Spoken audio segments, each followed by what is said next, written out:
welcome to Story's Room. Enjoy listening, and don't forget to subscribe. From the very morning, nothing in Chicago seemed to promise Natalie Roberts anything extraordinary. A 31-year-old woman with dark brown hair just below the shoulders, she was unhurriedly making breakfast in the cozy kitchen of her small apartment on the north side of the city. Bacon and eggs sizzled in the pan, while she mulled over the day's to-do list: drop her daughter off at preschool, make it to the office, finish an important report. That evening, she also planned to pick out a birthday gift for her mother-in-law together with her husband, Daniel. Everything appeared to be business as usual, yet Natalie felt a vague apprehension beneath it all, as though this Tuesday was quietly preparing to deliver something out of the ordinary. Daniel was still half asleep in the bedroom, while their 5-year-old daughter, Emily, zipped around the apartment collecting a bunch of just-in-case toys to stuff into her small pink backpack. Natalie watched her and couldn't hold back a smile. Emily was cramming in a plush rabbit, a doll in a fancy dress, and 2 or 3 bright-colored scraps of fabric, which she called royal blankets. "Emily, sweetie, could you maybe take just one toy?" Natalie said gently, switching off the stove. "But Mom, what about my veterinary clinic game?" the little girl protested, pressing the rabbit against her. "I've got a patient, and I need a nurse." "And who's going to be the nurse?" "The doll?" "Of course. I can't manage without her." Natalie shrugged, realizing she couldn't win against such childlike determination. She smiled, let Emily bring them all, so long as she carried that giant backpack herself. After all, Natalie's own life lacked that kind of free-spirited innocence. Half an hour later, Daniel finally woke up and set about his usual morning routine. Before heading out the door, he threw on his jacket and quietly reminded her. "Natalie, you haven't forgotten that we're supposed to swing by the mall to get something for my mom tonight, have you?" "I want it to be something special." "No, I remember," Natalie replied, tucking away a stray lock of hair that had escaped her ponytail. "I'll probably have to stay at the office till 8, though, deadline time. Maybe you can pick me up, and we'll go together?" "Perfect. I'll try to leave a bit early so we can beat traffic," he said, giving her a quick peck on the cheek. After Daniel closed the door behind him, Natalie lingered for a moment, alone with her thoughts. A strange restlessness churned inside her, an unaccustomed longing for something new. She noted that she and Daniel had been steady and calm lately, perhaps too calm. Maybe I'm simply craving excitement, she wondered. But she had no time to dwell on it. Emily was already hurrying her along, reminding her that it was time for preschool. By 9 in the morning, Natalie was at the office, a modern business center of steel and glass, with panoramic windows and expansive lobbies. She worked in the marketing department of a software development firm. It was a big team, dozens of people, including those from related divisions. Competition, the quest for promotions, bonuses, it was all part of the routine. One of Natalie's colleagues was Mark Holmes, who was about 40. He had previously held a senior position at a major East Coast IT conglomerate and had joined their team almost a year ago. He looked like a confident man, fit, neatly trimmed hair with a touch of gray, and a perpetual half-smile. Like Natalie, he was also married. He had 2 sons, which made him appear the picture of the dedicated family man. Initially, Natalie had almost no interactions with Mark, but a few months ago, their boss, Ms. Morgan, had teamed them up on a single project. They began working together more closely, business meetings, presentations, brainstorming sessions. And over time, Natalie found herself noticing not just Mark's professional strengths but also the allure that was quietly drawing her in. On one occasion, when they both had to stay late at the office, Mark suggested ordering pizza, just to make working more pleasant. Natalie agreed. They sat together in a small meeting room, eating straight out of the box, cracking jokes about their managers and coworkers. That evening, for the first time in ages, Natalie laughed wholeheartedly and felt a special uplift. Returning home, she tossed and turned in bed, her mind stuck on the fact that there was someone at the office who fascinated her and made her feel so at ease. But they were both married, it's just a friendly rapport, she kept telling herself. Several months later, it was no secret that Natalie and Mark had become close co-workers. Their colleagues occasionally gave them sideways glances and whispered, something more than a project might be going on there.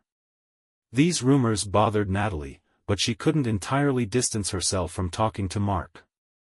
She was too drawn to his warmth, the comforting feeling in his gaze, and the light brush of his hand when they sat side by side looking at a laptop screen. On the morning of the day that had started like any other, Natalie had a major presentation to finalize for a prospective international client. Mark was also assigned to this project, so they were set to collaborate intensely. Work tasks jostled in her head alongside memories of those almost innocent moments that had awakened something deeper within her. Around noon, an instant message popped up on her office screen. Natalie, want to grab lunch? Need to discuss a few things. And I'm starving. Mark.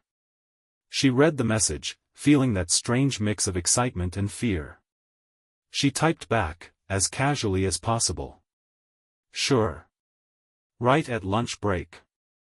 They met by the elevator and, with half smiles exchanged, went down to the lobby.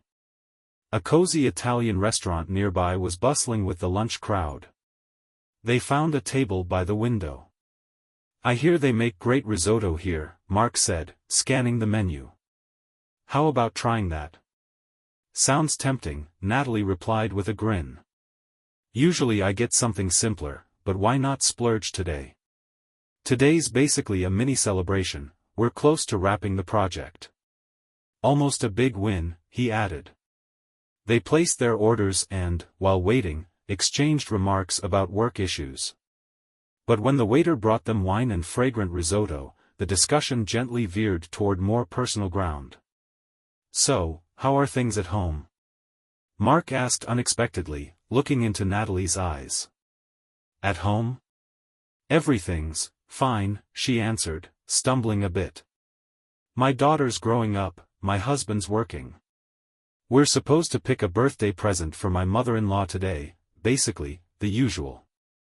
I get it, Mark took a sip of wine. Sometimes the everyday routine can wear you down, right? He had hit the nail on the head. Natalie didn't respond directly, just shrugged lightly and gave a small smile. It seemed Mark, too, sensed a certain void in family life that he was trying to fill with something new. Hey, we could maybe go out for dinner one day after work, he suggested. No projects, no deadlines, just us. Mark, Natalie tightened her grip on her wineglass. I don't know. I have a family, a husband, a child. And you? I understand, he said calmly. But I think it's been a while since we were simply colleagues. I want to be upfront about that, not pushy, just honest about what's going on. Natalie felt her cheeks grow warm. A part of her really wanted to say yes, but she was also painfully aware of how risky the situation was. She glanced out the window, watching random passers-by, distant from her own turmoil. I'll think about it, she said softly, as if to end the conversation. They returned to the office, pretending it had been just a friendly lunch. Inside, Natalie was in a state of turmoil. Her thoughts scattered, her heart pounded. At the end of the workday, when most colleagues had already left, she and Mark stayed behind to finalize the last slides of the presentation. Alone in a small conference room, Mark slid his laptop aside and quietly said, Natalie, I can't keep acting like I don't feel anything for you. I know how risky this is.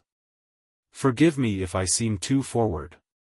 No, it's fine, she whispered, her voice trembling. It's just that I'm confused. He leaned in slightly, and their eyes locked. She didn't pull away, and Mark touched her hand with his. The room became so silent that the hum of the corridor's overhead lamp was noticeable. A moment later, he gently brushed his lips against hers. The kiss lasted only a few seconds, but it felt like an eternity to Natalie. A rush of adrenaline, fear, and excitement burst through her body all at once. "I need to go," she blurted, checking the time. "My husband's waiting, we have to pick out that present." "Of course," said Mark, drawing back. "Don't worry, I'm not asking you to decide anything right now. But, let me know if you want to talk." "All right," she nodded, shutting down her laptop, trying to steady her shaking hands. All the way home, she replayed every second of that scene in her head. That kiss, such a pivotal instant when the line between friendly acquaintance and something deeper cracked. Pulling up in front of her building, she saw Daniel waiting out front, ready to head to the mall. "Shall we go?" he greeted her with a smile, but immediately noticed her troubled look. "You okay? Rough day?" "Yeah, I'm pretty exhausted. Lots on my plate," she muttered, tucking her hair behind her ear, trying to hide her unease. The rest of the evening was swallowed by routine family matters. They found a suitable gift for Daniel's mom, returned home, tucked Emily into bed. Lying next to Daniel, Natalie's mind kept conjuring Mark's face, his touch, the taste of his kiss. Her conscience seemed silent, giving way to a mix of giddy joy and dread. She realized she had crossed a line and that there would be no turning back. The next morning, Natalie awoke in disarray. Strange dreams had haunted her. She was standing at a crossroads with two roads, one leading to family and stability, the other to something terrifying yet irresistibly exciting. Shaking off those images, she tried to focus on her usual morning routine, a quick shower, breakfast with the family, and commuting to the office. Stepping into the airy lobby of the business center, she automatically noted who was already in. Mark was evidently there. She saw his coat on the rack. She hesitated. Maybe I should just hurry to my desk and act as if everything's normal. But she had barely sat down when she spotted a blinking message in the corporate chat. "Morning. If you want to talk, I'll be in conference room 4 in about 10 minutes. Mark." Natalie sank into her chair, set her purse aside, and stared at the screen a few seconds before replying, "I'll be there in 15. Her insides were churning with tension. Am I walking into this deliberately, she wondered. I could have said I'm busy, but her fingers had already typed, "I'll be there."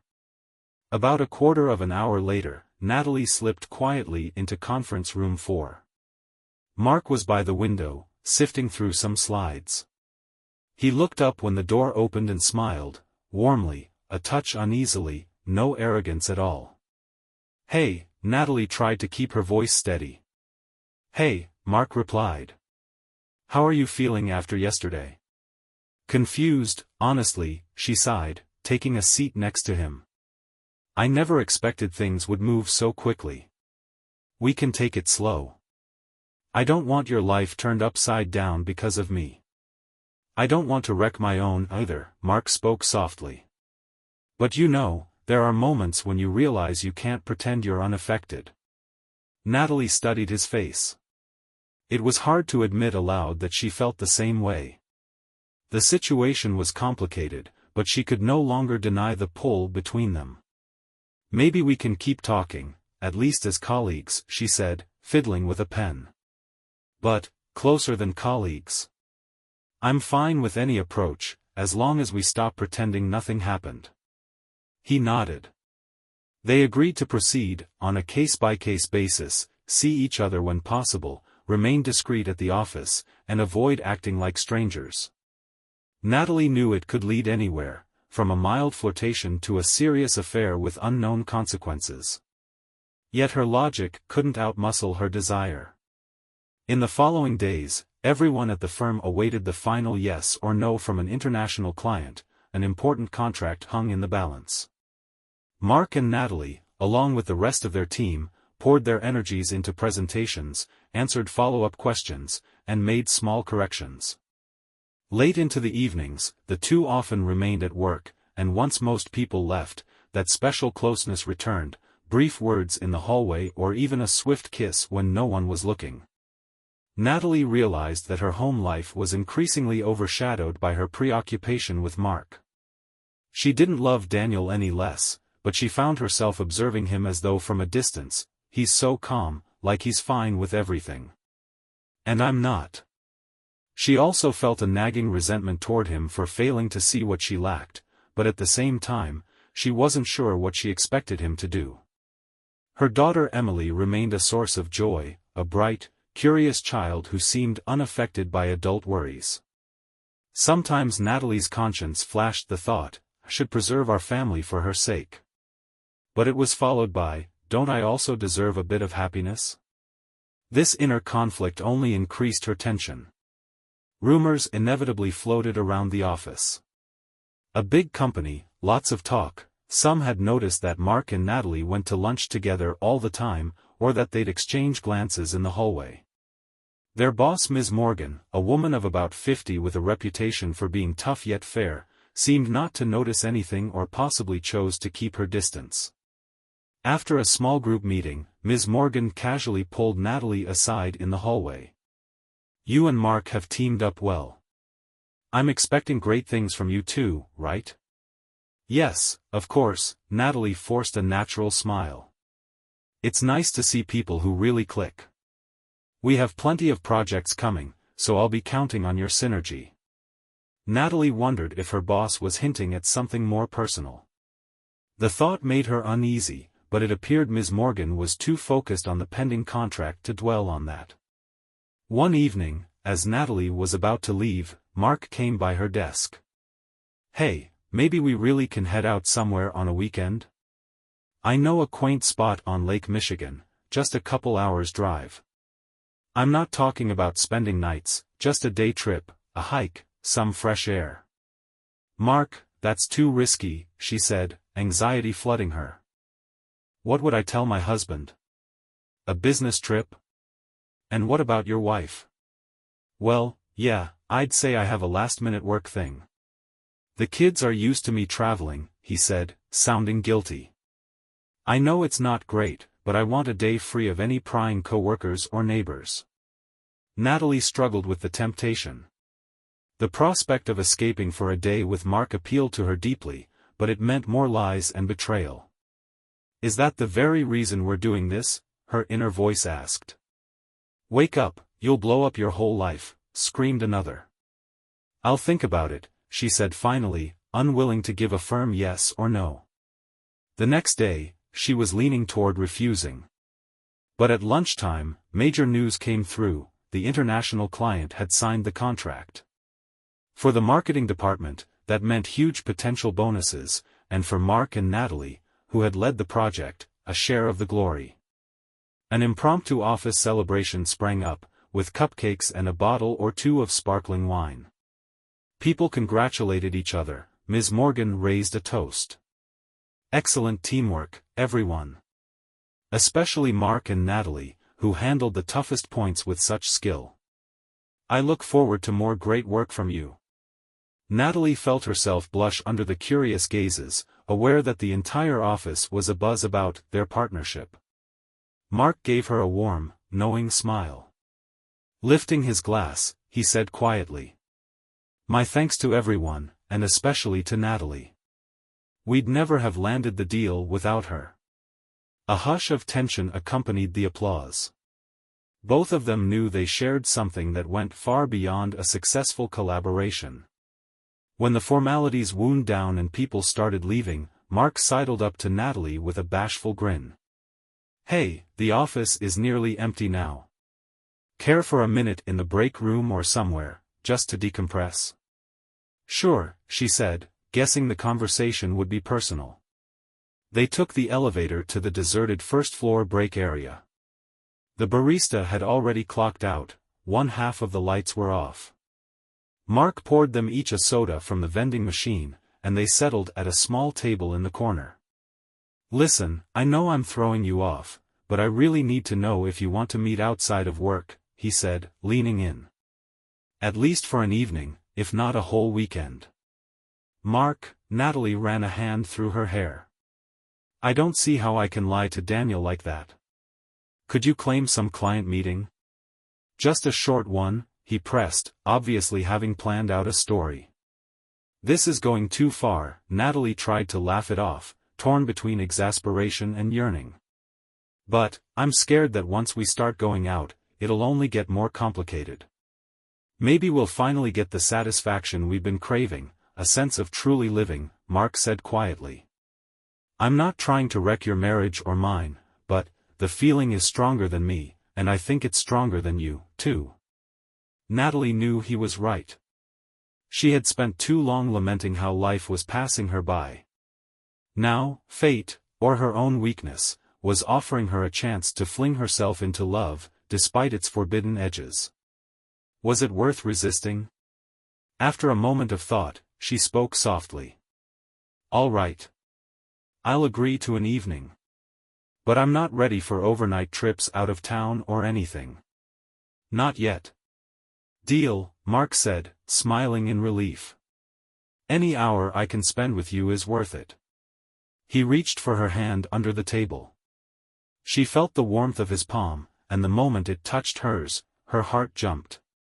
Within seconds, footsteps sounded in the corridor, and they quickly pulled apart, each pretending to be busy with their phone. A colleague strolled by, probably none the wiser, but the tension lingered. Over the following days, Natalie thought about how to explain to her husband that she had to stay late at work. She rehearsed various scenarios until she finally settled on something plausible. We're meeting a big client for a business dinner, so I'll be home late. She told Daniel the night before, trying to sound confident. He didn't ask many questions, he trusted her. Natalie felt a pang of guilt and a flicker of resentment. Why doesn't he care more about what I do? But she also realized his lack of suspicion made things easier. When the business dinner evening came, Natalie chose a tailored suit, with a more daring blouse underneath than usual. Her heart was drumming in her chest. This is insane, she thought. I'm a grown woman. Teenager on a secret date. Soon, her phone rang. Mark was waiting at the office parking lot. Hi, Natalie said quietly, climbing into his car. Hi, Mark replied, smiling, though he looked as nervous as she felt. Ready to head someplace quiet where we can actually talk. They hardly spoke during the ride, just a few words that seemed loaded with significance.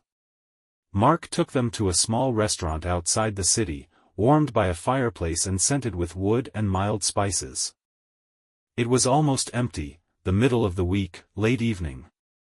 I like this place, he said, removing his jacket and settling next to Natalie on a comfortable couch. Cozy and peaceful. Do you come here often? She teased him. Bringing all your secret dates? No, Mark replied quickly, raising his eyebrows. Went here a couple times for corporate lunches, and it stuck with me. I wanted to show it to you. They ordered wine and some appetizers. At first, conversation felt stilted. After all, this was their first time alone in a place so clearly non-work. But they slowly relaxed, joking about office stories and sharing bits of personal history.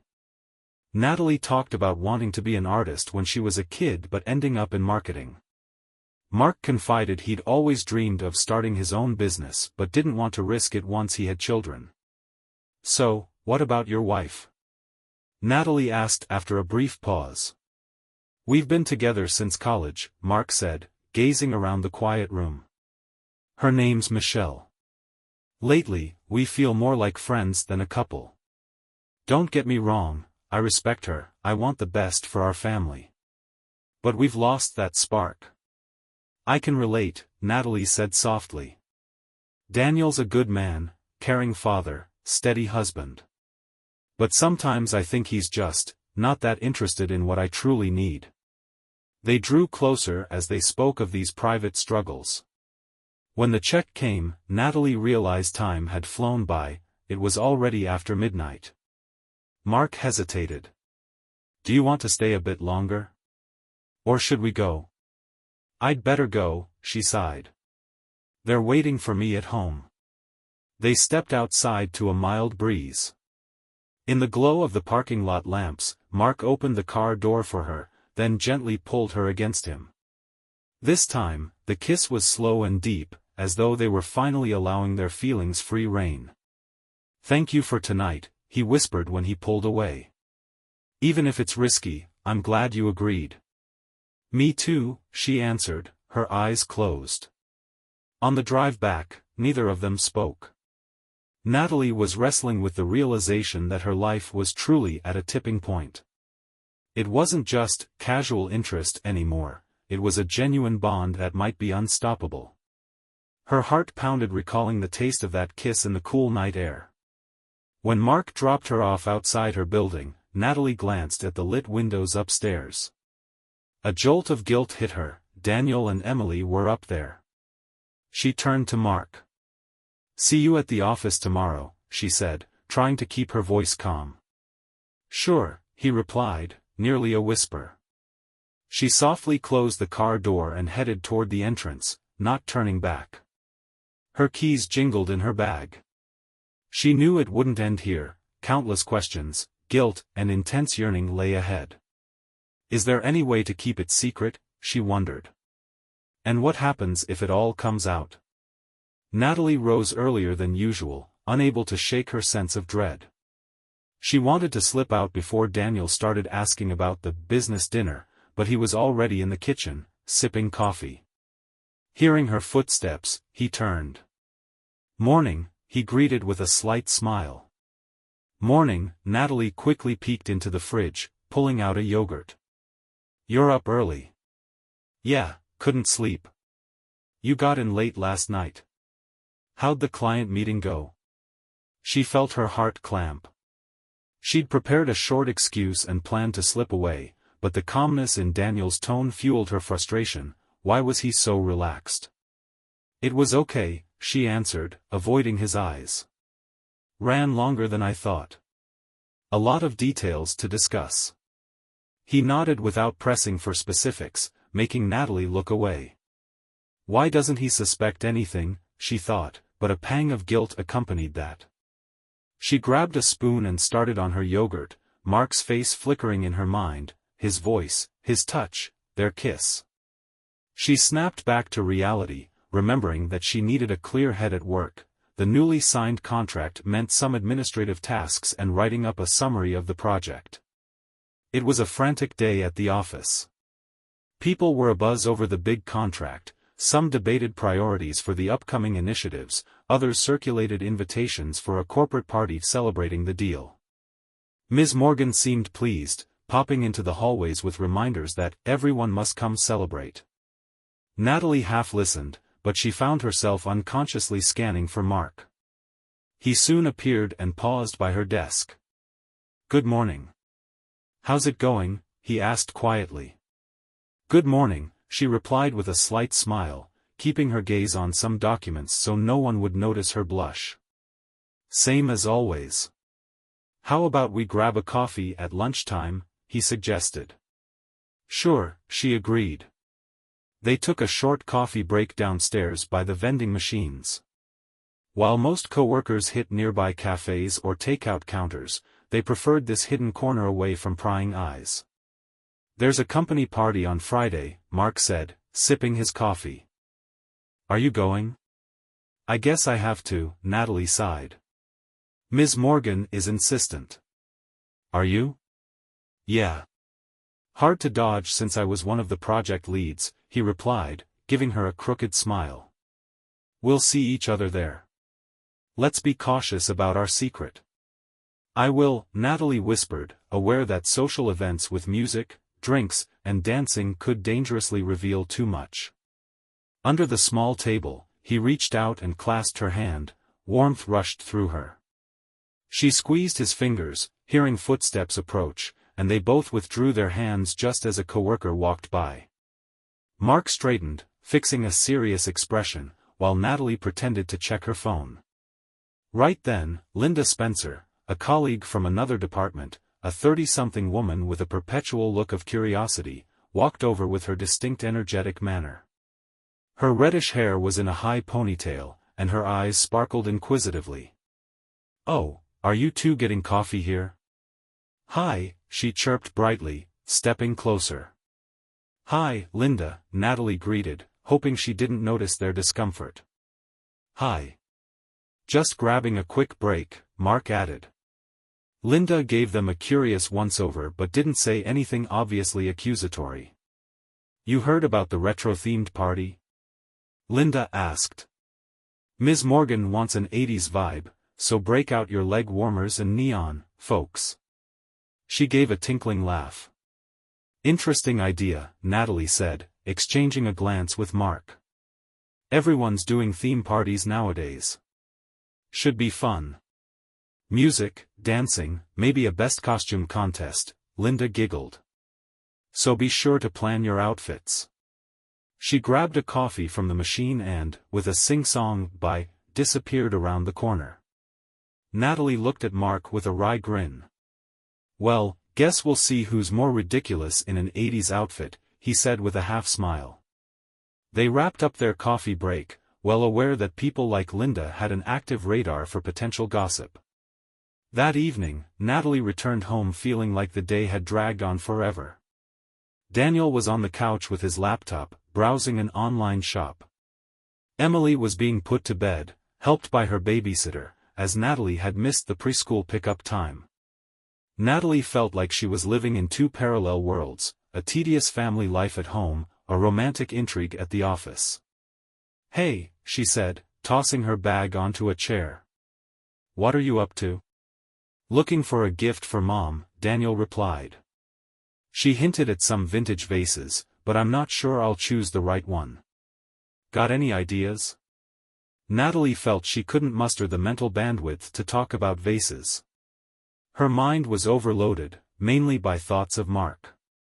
Sorry, I'm wiped. Can we talk tomorrow? She asked, walking over to him and touching his shoulder. Sure, don't worry, Daniel nodded. She felt a stab of guilt. He tried to be supportive in his own way, but her mind kept drifting to that coffee corner with Mark.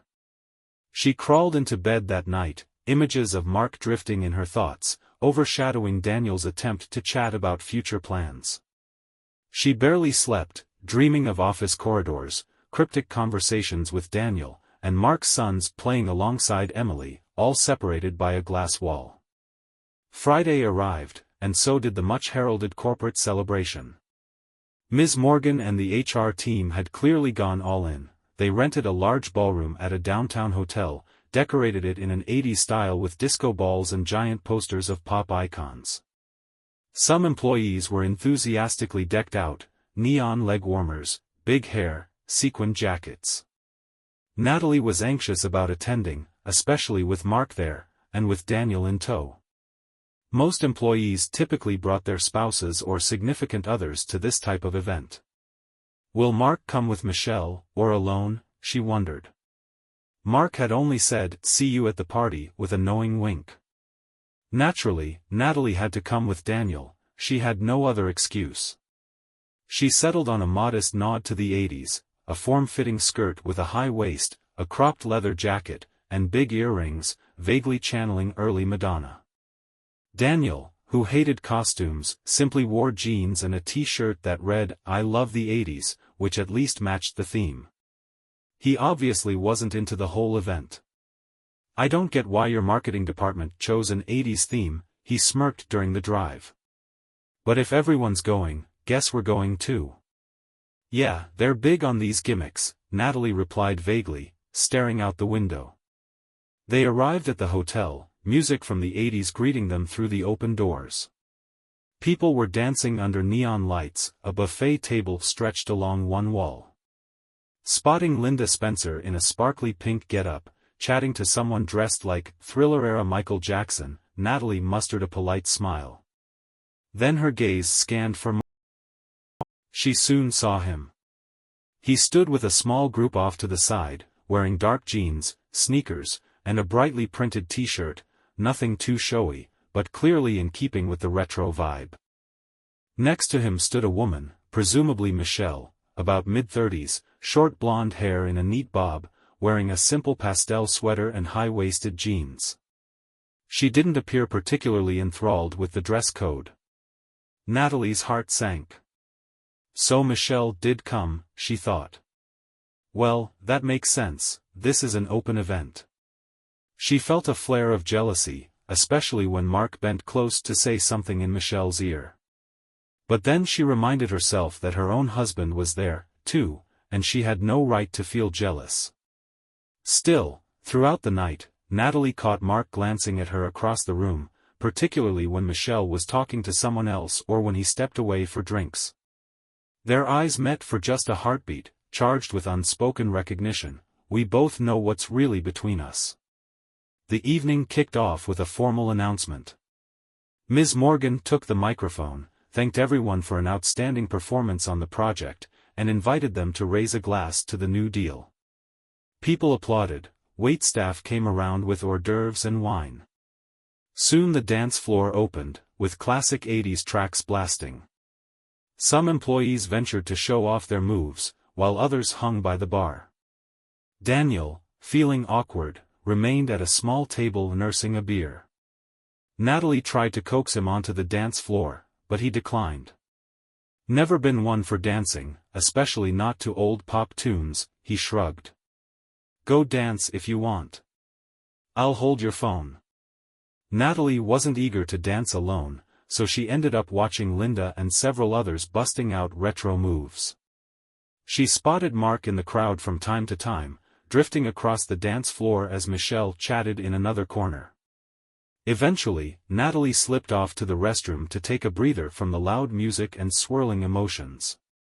In the powder room, she freshened up her makeup, noticing that her blush had smudged a bit. Suddenly, the door opened and Michelle, Mark's wife, stepped in. She seemed a bit uneasy, perhaps not used to big parties. She offered Natalie a polite smile and went to the sink next to her. They both silently touched up their hair and makeup before Michelle broke the silence. I can't get used to these big office parties, she said. Your company is so lively. I feel out of place. Yeah, they do like parties, Natalie replied, attempting a neutral smile. I'm not always in my element either. How long have you been with the company? Michelle asked, evidently hoping for friendly conversation. Couple of years. Mark joined less than a year ago, right? Natalie's stomach twisted, saying his name felt strange in front of Michelle. Yes, last year, Michelle confirmed, adjusting a lock of hair. We moved to Chicago from New York, so it's been a big adjustment.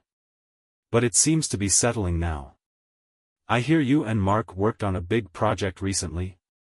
Yes, we did, Natalie responded, doing her best to keep her voice calm. He's terrific at his job. Michelle didn't appear hostile at all. She seemed like someone trying to make small talk. She hardly knew anyone here, so turning to Natalie made sense. Still, Natalie felt she couldn't handle the tension of sharing the small room with Mark's wife for much longer. Anyway, I should get back. My husband might be bored waiting.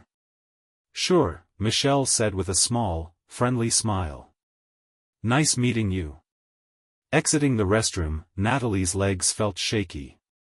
How bizarre, chatting with the wife of the man I'm involved with, she thought, hating the word affair but unable to call it anything else. Back in the ballroom, Daniel was talking to someone he recognized from a previous job.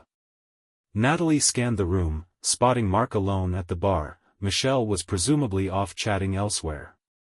Now's my chance, Natalie thought, stepping carefully through the crowd to join him.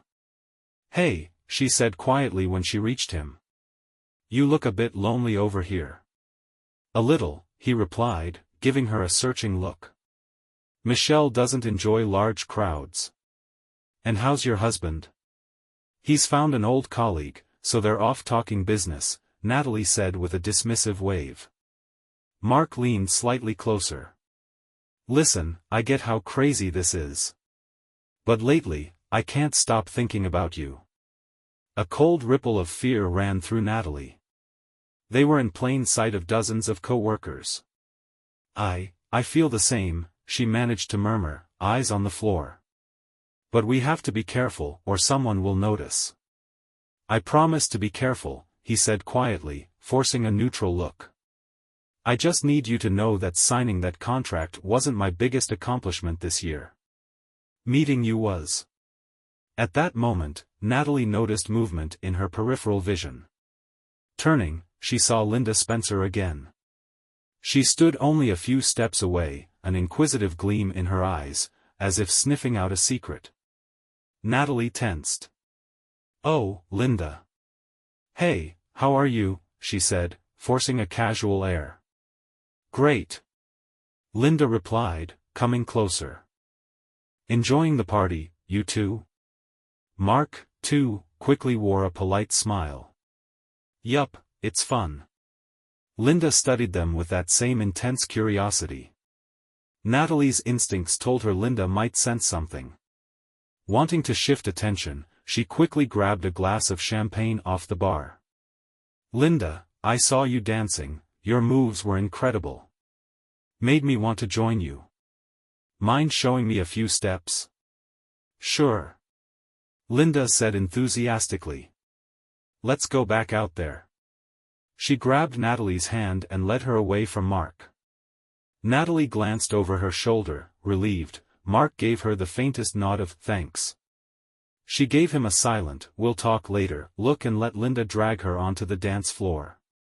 By around 11, most guests had loosened up. Daniel looked tired and proposed leaving early. Natalie, feeling she'd had her fill of mingling, and conscious of Linda's watchful presence, agreed. They slipped out, exchanging goodbyes with a few coworkers. As they reached the car, Natalie glanced up at a lit window on the second floor of the hotel, imagining for a fleeting moment how it would be to meet Mark there alone. She pictured them sneaking through the corridors, finding a private nook. She abruptly shut her car door, shaking off the fantasy. Little did she know the consequences of that evening were about to unfold in a chain of rumors, suspicions, and finally a painful reckoning that would affect both of them. The next morning, Natalie felt drained.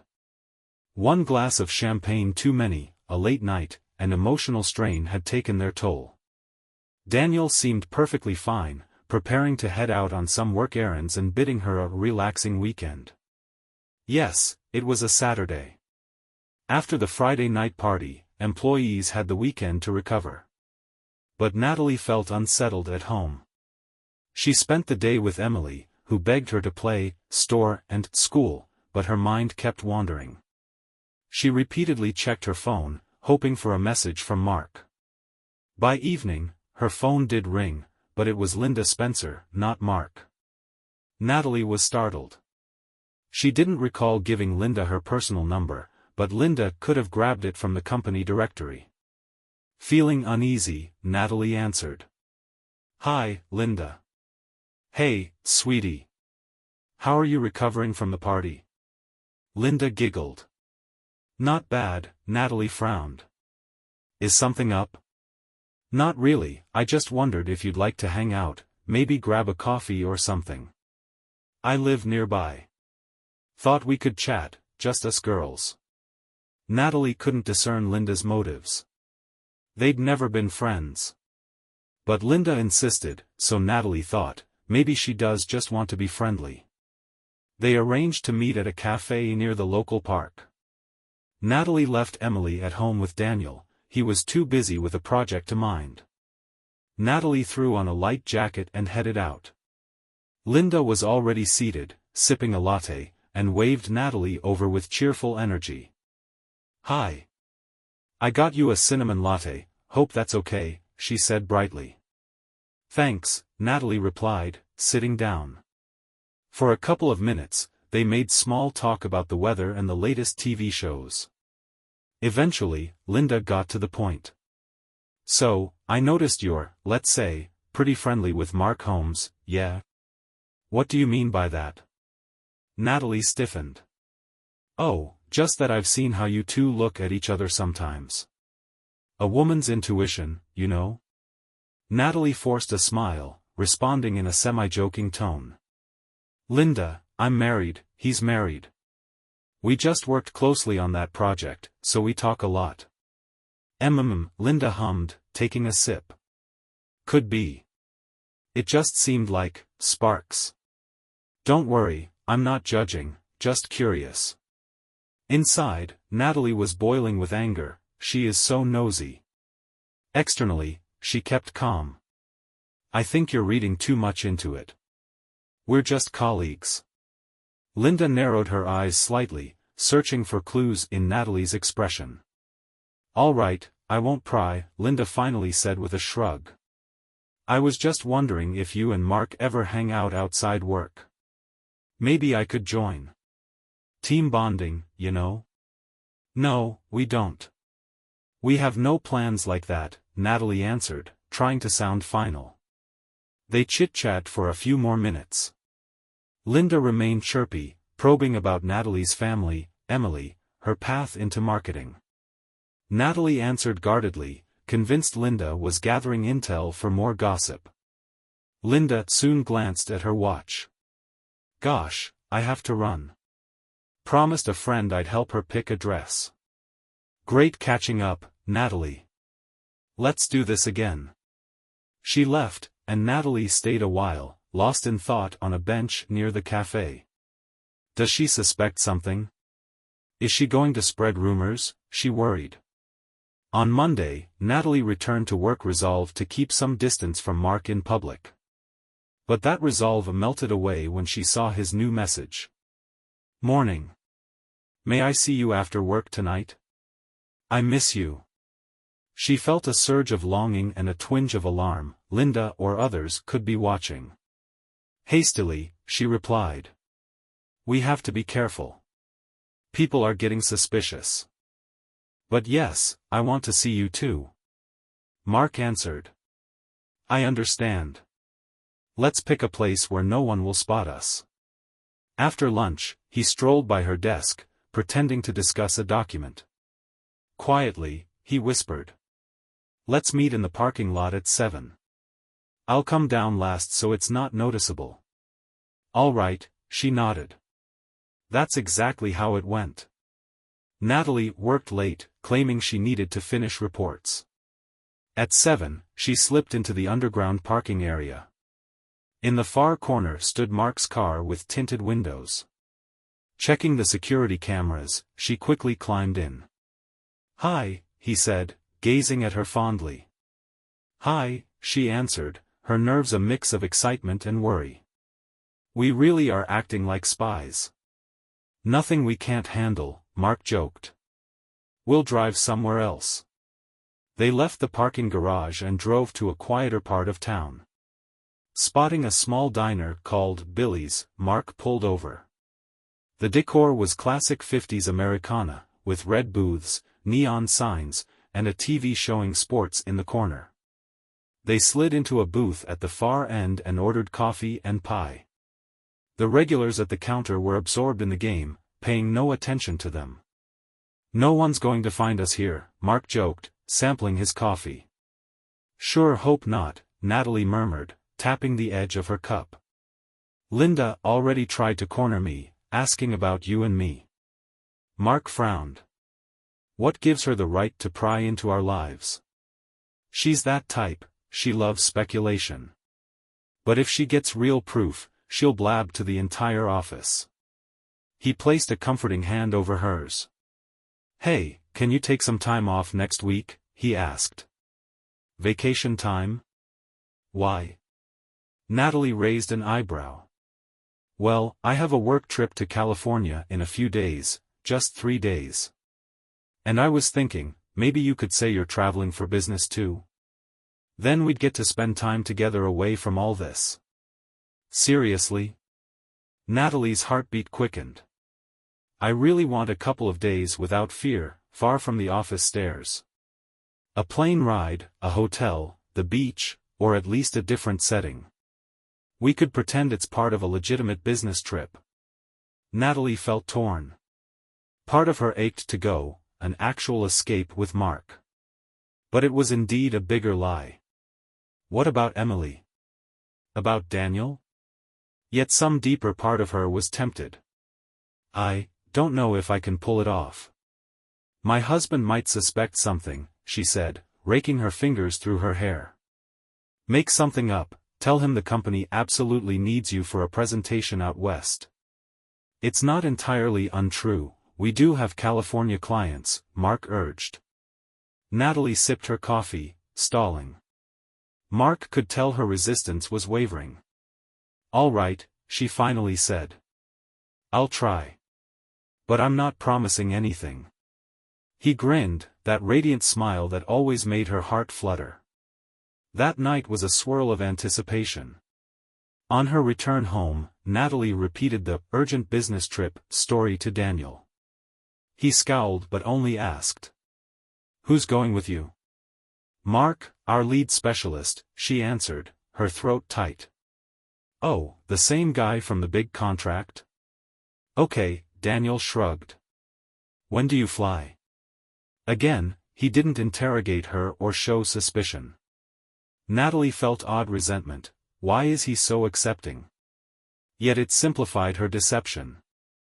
Arrangements were made for Emily, she'd stay with Daniel and the babysitter those days. The child simply asked why mommy had to leave, and Natalie explained she had to work. In what felt like a blink, they were landing in Los Angeles, bright sun shining, ocean breeze ruffling their hair. At the rental car desk, Mark arranged everything, and soon they were driving to a hotel near the shore. Indeed, Mark had a few legitimate meetings planned, but only for a few hours total. Most of the time was reserved for the two of them. Entering the hotel, Natalie felt an electric thrill. "We're really doing this," she thought. "Just the two of us, no one to watch." The hotel wasn't super luxurious, but it was comfortable enough, with some rooms offering a sea view. Mark had cleverly requested 2 adjacent rooms, in case coworkers ask, but of course they intended to spend most of the time together. They savored the first half-day in warm contentment, strolling along the beach, listening to the waves, sharing ice cream at a waterfront stand. They laughed easily, as if they'd run away from reality. Seeing the sun glint in Mark's hair, Natalie thought, "So this is the happiness I've been missing for years." Yet that evening, a reminder of home intruded. Natalie's phone buzzed, revealing a message from Linda in the company chat. "How's the California trip? Hope it's going well. Say hi to Mark." Natalie ignored it, tension rippling through her. She's so invasive. And that was nothing compared to the call from Daniel. Her phone, left on the bedside table, vibrated suddenly. Catching Mark's eye, she retreated to the next room to pick up. "Hi. How's it going?" Daniel asked. "Fine. Mark's meeting with the clients, and I'm finishing some materials," she lied, glancing at the bed where she had just been lying next to Mark moments ago. "Got it," Daniel said. "I was wondering if you'd do a video call with Emily. She misses you." "Sure, but my phone's about to die," Natalie bluffed. "I'll try calling soon." She ended the call, her heart hammering. Next door, a soft knock sounded, room service with a bouquet of flowers. It was Mark's surprise for her, a small card that read, "To the most amazing woman whose heart gives me life." The remaining days were a blur of romance. They visited a small coastal restaurant for seafood, giggling and holding hands. In the evenings, they'd watch the sunset from their room. It was as though the rest of the world had ceased to exist. No kids, no spouses, no judgments. But eventually, departure day came. On the flight back, Natalie felt disoriented, dreading how to resume normal life with her husband and daughter while hiding this affair. And if someone found out? Exiting O'Hare Airport, Mark walked her to her car. "I'll remember these days forever," he said, gazing into her eyes. "Me too," she whispered, fighting tears. "But we're back to reality now. I don't want it to end. We'll find ways to see each other. Maybe things will change eventually." They kissed briefly, discreetly, then each drove off in separate directions. Natalie returned home later that evening, Daniel mired in some project. He asked a few vague questions, but not much else. Emily was thrilled her mom was home and showed off new drawings. Maybe we got away with it, Natalie thought. But fate had another twist in store. That night, Linda called. "Natalie, Hi. How was your trip? All good, Natalie replied tensely. Why? Something up? Yep. Ms. Morgan wants a full briefing from you and Mark, every detail about your California negotiations. She's very curious. Natalie's blood ran cold. Of course Ms. Morgan had every right to request an update. But they had fudged some of the details to justify Natalie's presence on that trip. Okay, tell her we'll have everything ready by tomorrow morning. We just need to organize the data, Natalie said. Sure thing, Linda answered, an edge of smugness in her voice. Don't take too long, she's really pushing for details. Natalie ended the call, trembling. She texted Mark. We're in trouble if we can't deliver a solid report for Ms. Morgan. His reply came quickly. Don't panic. I'll compile the real materials from my actual meetings and say you were helping quietly in the background. We'll fudge a bit. I'm used to this. Despite his confidence, Natalie felt panicked. She pictured Ms. Morgan calling them out for fraud, and possibly discovering their affair. She barely slept that night, imagining Daniel's rage if he found out, Emily's tears, Mark's marriage collapsing. Morning came, and she and Mark sat in Ms. Morgan's office. The boss frowned. I want a rundown of your trip's results, meetings, any agreements. I looked at Mark's summary, and it's okay, but, Natalie, your signature is on some documents. Why is there no clear mention of your involvement? Natalie swallowed. Mark interjected. Ms. Morgan, sorry for the confusion. Natalie was mostly preparing materials and joining behind-the-scenes discussions. We can provide emails and more details as needed. We'll finalize everything in writing by the end of today. All right. Next time, be more transparent, Ms. Morgan said sternly. I'll expect your full joint report by this evening. She leaned back, dismissing them. Exiting into the hallway, they saw Linda lurking, her expression resembling a cat who'd smelled cream. Still, no scandal broke out on the spot. Phew, I think we dodged a bullet, Natalie breathed. We just need to produce that final report, Mark said, giving her a reassuring smile. It seemed they had skirted disaster, until that very evening, Natalie found Daniel at the kitchen table, laptop open. He was uncharacteristically grim. When she walked in, he leaned back in his chair. Natalie, come here. We need to talk. Fear shot through her. Does he know? What's wrong? She managed to say. He turned the laptop screen toward her. There was a message thread in a social media app.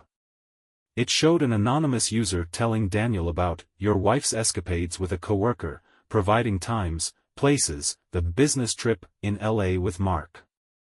The details were too accurate to dismiss. Natalie felt her insides collapse. Daniel stared at her with pained confusion. Any explanation for this? He asked quietly, his voice trembling. Is it true? Daniel, she realized it was pointless to lie. Her mind screamed, who leaked this? Linda?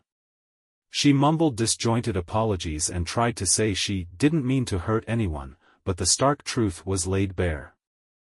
I might have ignored it if it weren't for all the oddities, your vague details, the fact that this anonymous person gave me specific info, flight dates, the hotel. I even called that hotel. They confirmed Mark Holmes booked a double room, Daniel said, his voice cracking. Why, Natalie? A tear rolled down his cheek as he stood, heartbreak etched across his features. I'm sorry, she managed to whisper. He grabbed a jacket, avoiding her eyes. I'm staying at a friend's.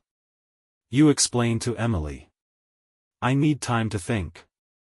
He walked out, door slamming, leaving Natalie with the horrifying aftermath.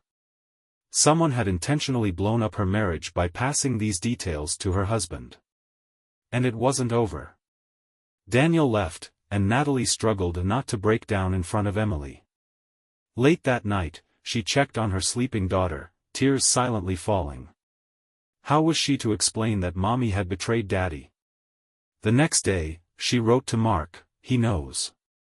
My husband found out. He's moved out." Mark responded in panic, "My wife got an anonymous email. She's furious, threatening divorce. She's taking the kids." It looked like both families were imploding. They suspected Linda, or another colleague, had orchestrated it out of envy or a love of drama. But no matter who it was, they were exposed. Mark and Natalie met that day, not to share a romantic moment but to figure out what to do. Mark explained that Michelle had given him an ultimatum: "If you see Natalie again, I'm gone." Daniel refused to speak to Natalie, turning off his phone. "It looks like our families are falling apart," Mark muttered bitterly, clasping Natalie's hands. "I'm ready to leave everything for you, but I know it'll destroy our kids' lives. I'm not sure what I want anymore," Natalie sobbed. "I love you, but Emily needs a stable home. I've already messed up so much." Sitting in Mark's car on a deserted street, they held each other for hours until darkness fell. Rain pattered on the roof, blending with Natalie's quiet crying. Reality was stark: if they pursued each other, it would mean divorce, scandal, children's heartbreak. If they parted ways, they'd live with an unfulfilled longing but possibly preserve their families from total destruction. They chose, for now, to break things off. Natalie told him she would try to mend her marriage and would not contact him. Mark agreed, hoping to do the same with Michelle for the sake of his boys. "I love you," he said, voice trembling. "I love you too," Natalie wept, "but we can't be together.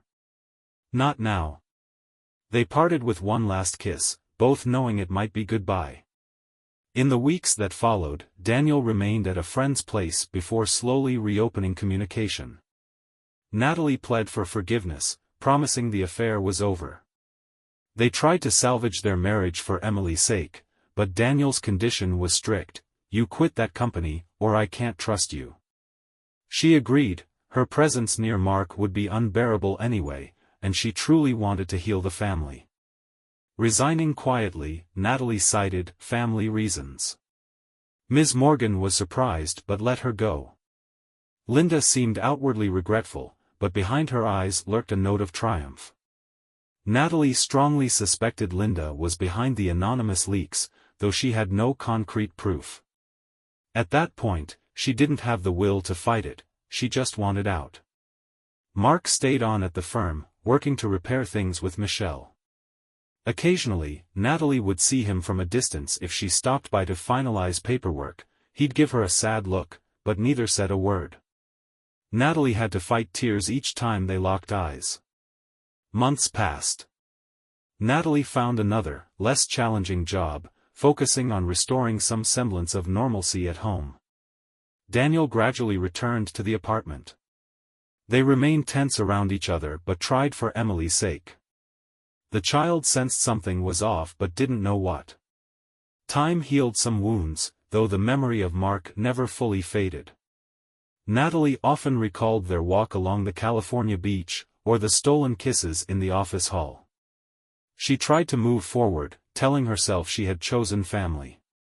One afternoon, walking through a familiar park, Natalie suddenly spotted a man on a bench with his wife and kids.